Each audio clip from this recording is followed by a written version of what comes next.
According to one of the oldest peoples of West Africa, every story you have ever been told belongs to a spider. His name is Anansi, and the tale of how he came to own all the stories in the world is only the beginning of his journey. Anansi comes from the Akan people of what is now Ghana. In their language, his name simply means spider. He is often called Kwaku Anansi, and in the old stories, he is the son of the sky god Nyame. But Anansi is no ordinary god. He is a trickster, small and weak, who wins not with strength, but with his wits, outsmarting creatures far larger and more powerful than himself. Here is the story the Akan tell. In the beginning, the sky god Nyame owned all the stories and kept them locked away. Anansi, the little spider, climbed all the way up to the sky and asked to buy them. Nyame laughed. The price, he said, was impossible. Bring me the python that swallows men, the leopard with teeth like spears, and the hornets that sting like fire.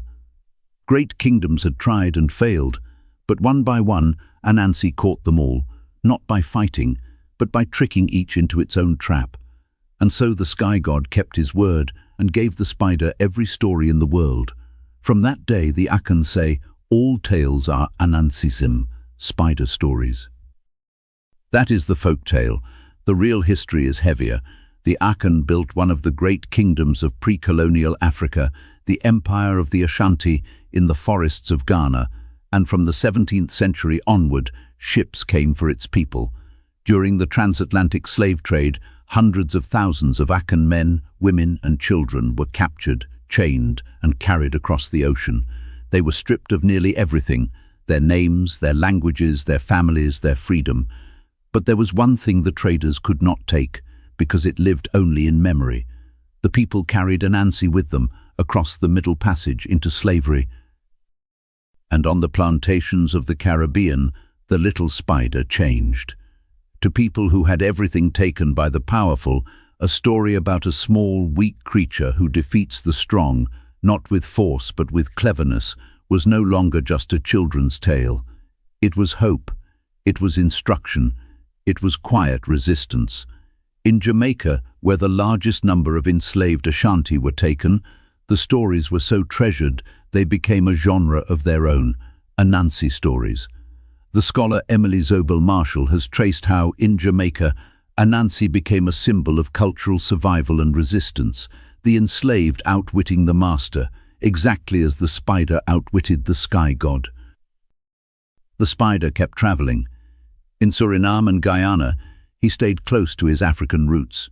In the Dutch Caribbean, he became Compa Nansi, and in the American South, scholars believe, the same trickster spirit reappeared as Br'er Rabbit, the small, clever creature who outsmarts the fox and the bear in the Uncle Remus tales collected in the late 1800s.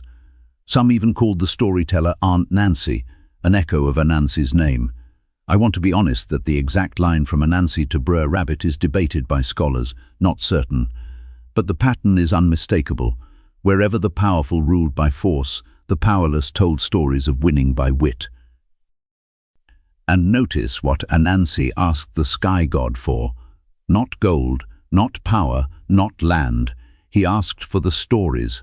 The Akan understood something the slave traders never did, that a people who keep their stories keep their identity, their history, their way of seeing the world, no matter what else is taken from them. Bodies could be enslaved, the stories could not. That is why a small spider mattered so much, to so many for so long.